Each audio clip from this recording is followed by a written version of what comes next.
Ini masih pendahuluannya. Wa hadhihi sifatun salasa lillah. Yang pertama adalah sifat rububiyah. Qul a'udzu birabbin nas.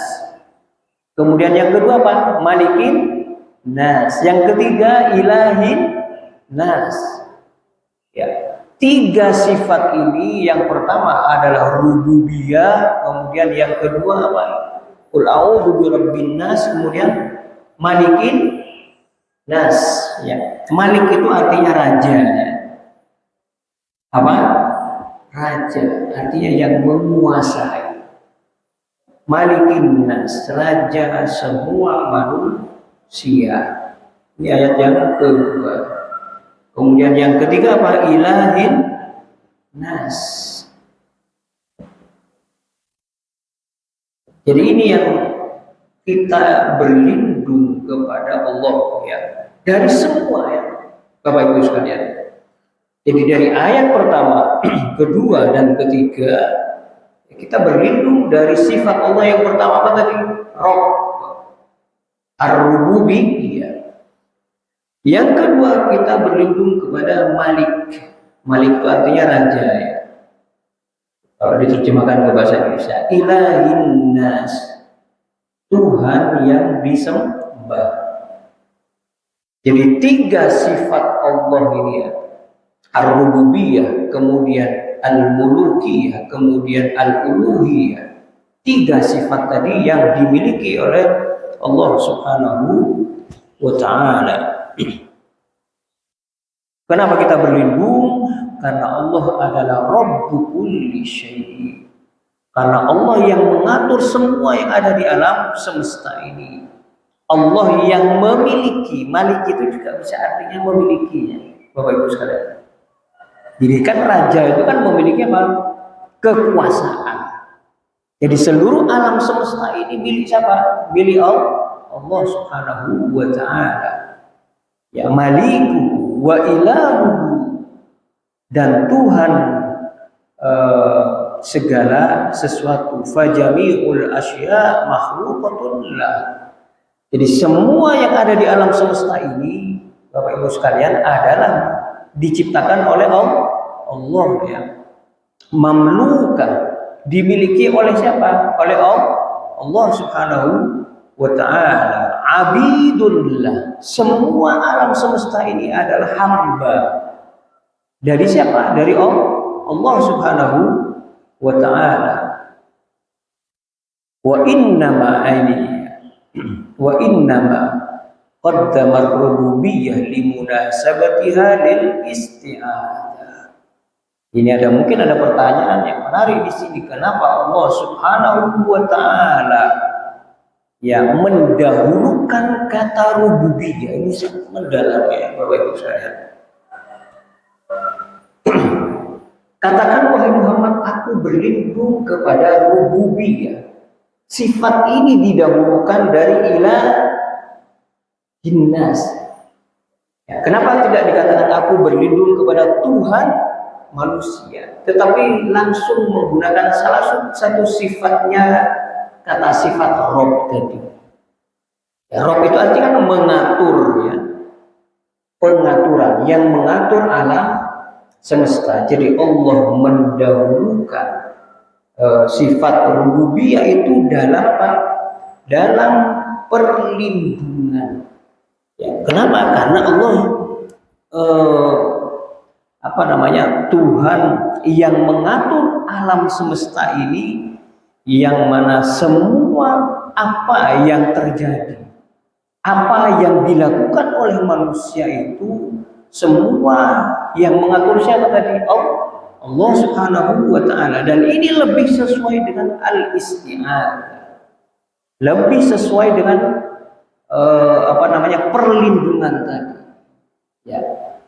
Karena Allah yang mengatur dari alam semesta, apapun yang terjadi, panjenengan misalkan disihir orang misalkan ya, yang atau diancam oleh orang lain ya, maka kita di sini berlindung kepada Allah dari sifat apa? Rububiyah. Karena yang mengatur apa yang terjadi di alam semesta ini adalah Allah Subhanahu wa ta'ala. Jadi kita berlindung dari sifat rububiyah itu yang lebih sesuai dengan apa? Al-isti'adzah. Ya, fahiya tatadamman nikmatas sawli wal himayah. Ini yang mungkin Bapak Ibu sekalian ya, yang harus dicermati di dalam surah An-Nas ya. Jadi salah satu nikmat Allah, nikmat apa? Oh ya betul, nikmat yang diberikan oleh Allah kepada kita adalah sifat apa? Ar-ri'ayah, perlindungan. Ini mungkin kita kurang pernah mensyukuri nikmat ini, Bapak Ibu sekalian. Kenapa kita berlindung? Ya, berlindung kepada siapa? Kepada Allah. Jadi di dalam beberapa tafsir dikatakan bahwa kita berlindung kepada Allah dari semua keburukan ini, pada hakikatnya ini adalah nikmat. Apa? Nikmat yang Allah berikan kepada kita. Nikmat perlindungan. Ya, nikmat apa ya Bapak Ibu? Nikmat perlindungan. Jadi kita semua di sini ya dalam apa? Lindungan siapa? Rabbin nas. Dalam lindungan Allah Subhanahu wa ta'ala. Dan salah satu bentuk nikmat ini yang kurang kita syukuri dari nikmat ini adalah nikmat perlindungan. Berapa banyak yang Allah lindungi dari kejahatan manusia. Mungkin kita tidak pernah menyadari Bapak Ibu sekalian. Bisa jadi orang jahat ya, yang ingin berbuat jahat, tetapi Allah Subhanahu wa ta'ala menjaga kita. Ya, ini bentuk dari apa? Bentuk dari nikmat. Nikmat apa? Nikmat as-sawm. Nikmat penjagaan. Nikmat ar-ri'ayah, nikmat perlindungan dari Allah Subhanahu wa ta'ala. Summa zakarul milkiyah, malikin nas. Allah kemudian menyebutkan salah satu sifatnya adalah malikin nas. Al-milkiyah, kekuasaan. Raja kalau istilahnya kita ya. Raja dari semua manusia. Kenapa demikian? Karena orang yang ingin berlindung tidak akan mendapatkan perlindungan. La yajidu aunan wa la yajidu ghausan illa malikahu. Ya, kecuali kepada siapa? Yang memiliki. Panjenengan ingin berlindung kepada sesuatu apapun di alam semesta ini, hakikatnya kita berlindung kepada pemiliknya, kan gitu. Yang memiliki alam semesta. Ya, dari manusia, siapa yang memiliki manusia? Ya Allah Subhanahu wa ta'ala. Kemudian zakarul uluhiyah ilahin nas. Ya. Karena apa? Libayani annahul mustahik kulil syukri wal ibadah. Jadi kita berlindung kepada Allah tadi ya, Rabbin nas, yang mengatur manusia, Malikin nas, yang memiliki manusia, yang menguasai manusia, Ilahin nas, ya Tuhan dari manusia. Kenapa? Ini sebagai bentuk syukur kita, ya, sebagai bentuk ibadah kita kepada Allah Subhanahu wa ta'ala, dari bentuk rasa syukur dari nikmat penjagaan yang disebutkan tadi. Ya. Jadi begini Bapak Ibu sekalian. Nanti dari pertanyaan mungkin kalau ada yang belum jelas. Nah, sekarang kita membahas tentang pengulangan an-nas ya. Pengulangan an-nas. Jadi lafaz an-nas ya, berapa kali saya sebutkan tadi? Sampai akhir ayat 5 kan? 5 kali. Qul a'udzu birabbin nas, malikin nas, ilahin nas, min syarril waswasil khannas alladzi yuwaswisu fi sudurin nas, minal jinnati wan nas. Ayat keberapa yang tidak ada an-nasnya? Keempat ya, sedangkan kelima dan keenam pakai An-Nas, ya. Ketika Allah mengulangi An-Nas, itu juga ada ininya ya, ada sebabnya. Ya, pengulangan lafaz An-Nas huwa mazidul bayan wal izhar. Jadi faedah pertama, kenapa Allah mengulang sampai berapa kali tadi? 5 kali. Ya, yang pertama untuk betul-betul menjelaskan, ya, bahwa yang ada khitab yang ditujukan ini adalah manusia. Kita ini manusia, Bapak Ibu sekalian. Yang kedua, ya ini ya, bahwa ini merupakan keutamaan manusia dibandingkan makhluk yang lain. Kenapa Allah sampai mengulang berapa kali tadi? 5 kali. Ya. Kenapa Allah tidak berfirman, "Qul a'udzu birabbil makhluqat." Aku berlindung kepada Tuhan yang mengatur. Tuhan apa? Semua makhluk misalkan. Kan tidak hanya manusia, ciptaan Allah. Kan banyak ciptaan Allah. Ada manusia, ada binatang, ada tumbuhan, ya, ada malaikat kan. Ada langit, ada bumi. Tetapi yang diistimewakan di sini adalah manusia. Ini bentuk keistimewaan Bapak Ibu sekalian. Bisyarafin nas makhluqatillahi ta'ala. Jadi yang kedua apa Bapak Ibu sekalian? Pengulangan pada surah An-Nas sampai 5 kali itu menunjukkan tentang keutamaan manusia. Makanya tidak menyebutkan yang lain dari ciptaan-ciptaan Allah Subhanahu wa ta'ala. Sampai waqala rabbin nas, ya, kenapa disandarkan kepada manusia ya? Ini loh. Kan semuanya disandarkan kepada manusia. Qul a'udzu birabbin nas, malikin nas, ilahin nas, min syarril waswasil khannas alladzi yuwaswisu fi sudurin nas minal jinnati wan nas. Penyandaran kepada manusia ini juga ya menunjukkan tentang apa? Keutamaan yang dimiliki oleh manusia. Kenapa tidak disandarkan kepada semua makhluk Allah Subhanahu wa ta'ala? Jadi kita semua ya, diberikan keutamaan oleh Allah Subhanahu wa ta'ala. Dan juga yang terakhir karena ya al-isti'adzah, qul a'udzu, kita kembali ke a'udzu lagi ya. Ini kan permohonan perlindungan. Kenapa disebutkan manusia yang terakhir? Karena kita berlindung dari manusia secara spesifik ya Bapak Ibu sekalian. Walaupun nanti kita berlindung kepada keburukan alam, keburukan alam semesta dan lain-lainnya itu, tetapi secara spesifik di dalam surah An-Nas ini kita berlindung dari siapa? Dari manusia ya. Min syarril waswasil khannas.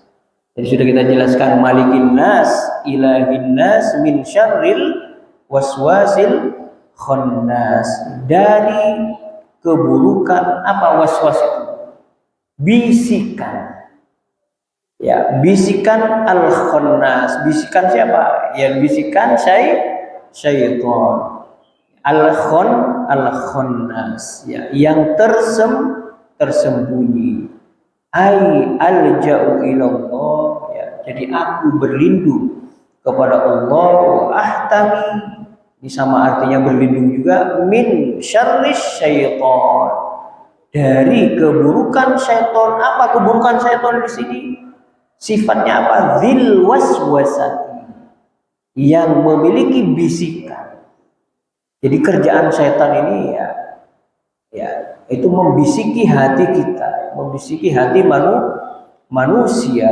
Al-kathiril khulus, yang tersembunyi ya, betul-betul tersembunyi. Jadi orang tidak mengetahui kalau kita ini dibisiki oleh syaitan.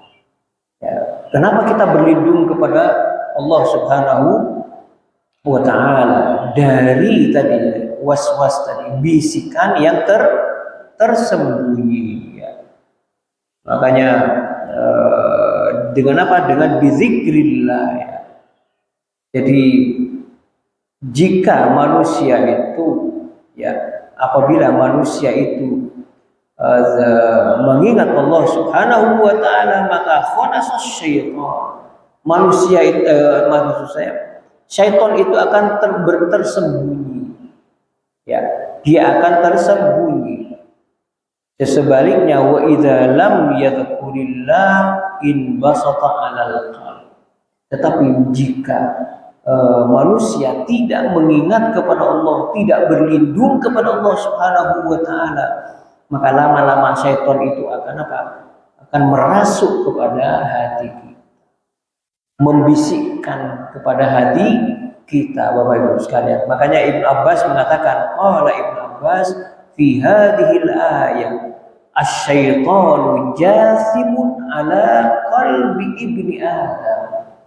Jadi syaitan itu, kata Ibnu Abbas, ya ini berdasarkan riwayat, ya nanti saya akan membacakan sebuah riwayat bahwa setiap manusia itu punya teman, ya, punya apa Pak? Dan punya teman. Selalu dia membuat bisikan-bisikan untuk melakukan apa? Keburukan. Bahkan Rasulullah. Tetapi apa kata Rasulullah? Walakin aslama. Tapi korin, istilahnya pernah dengar istilah korin, ya, Bapak Ibu. Jadi setiap manusia itu memiliki korin, memiliki teman pada dirinya. Ya, ini kenapa kita berlindung kepada Allah. Nanti akan saya sebutkan riwayatnya. Jadi kata Ibnu Abbas, asy-syaitanu jasimun ala qalbi ibni Adam. Ya. Jadi syaitan itu selalu bertengger, ya, apa istilahnya? Selalu ada pada siapa? Pada hati manusia. Ya, faida, apabila manusia itu, ya, apabila manusia itu lupa, lalai kepada Allah Subhanahu wa Ta'ala, maka dia kemudian apa? Memberikan waswas, yuwaswis. Jadi syaitan tersebut akan memberikan apa, Bapak Ibu sekalian? Akan membisikkan sesuatu pada panjenengan semua. Ya.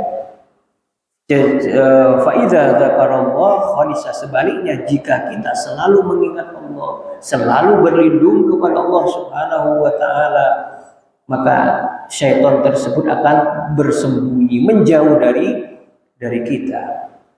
Ya. Makanya di dalam tafsir dikatakan waqad sallatallahu syaitan 'alan nas. Jadi Allah memberikan kekuasaan kepada syaitan untuk menguasai manusia, illa man asimahullah, kecuali orang yang betul-betul dijaga oleh Allah. Makanya tadi saya di awal seringlah membaca surat, ya, An-Nas untuk memberikan perlindungan dari godaan siapa? Syaitan, untuk menjaga dari fitnah segala macam itu juga, ya.